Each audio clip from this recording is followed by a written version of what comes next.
Hello mga mahal kong kabarangay, yan po, natapos na po natin yung another CCTV para po dito sa Area 1, Pispan. Ayun po, nakita nyo po na kitang-kita na po natin kung ano yung nangyayari dito sa ating harapan ng bulwagan.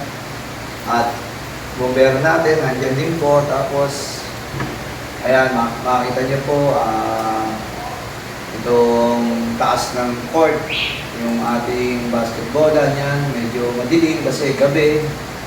Kasi ito po yung Block 29.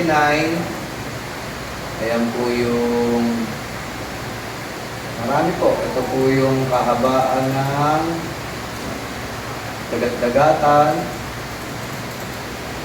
Ito rin po yung mga iskinita, aliwan.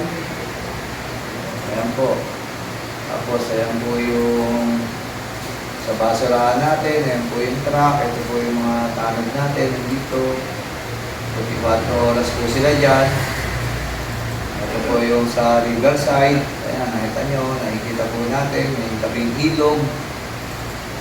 Ayan, tapos ito po yung ayan, pinakita nyo po yung kahabaan ng Dulo Street. Napapunta po ron. Kaya ultin nyo po yung mga olive tree, iskinita, ayan po, kabilaan. Mga block 24. Ayan. Marami po, halos lahat nandyan. Kaya mga kabarangay, itong Sawata area po, sa Pispan, Sawata area 1, totally po na-install na po natin CCTV. Susunod po na another na CCTV, halos lahat po ng outpost natin may CCTV na. Kompleto na po yung mga outpost natin ng CCTV tulad po ng Talilong, Block 5, LRTV, Rapper, at Block 8, yan, at Pispan.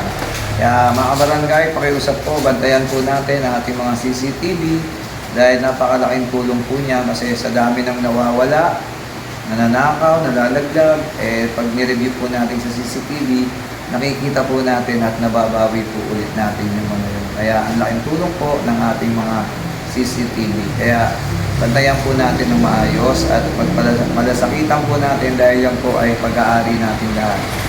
Susunod po, after netong CCTV, lalagyan na po natin ng mga fire extinguisher ng ating lugar. Nandiyan na po yung fire extinguisher natin, install na lang natin sa bawat block. Kaya sana po, bantayan nyo rin po yung ating fire extinguisher kasi para hindi po manakaw at makaiwas po tayo sa mga sunog. Iba nga po.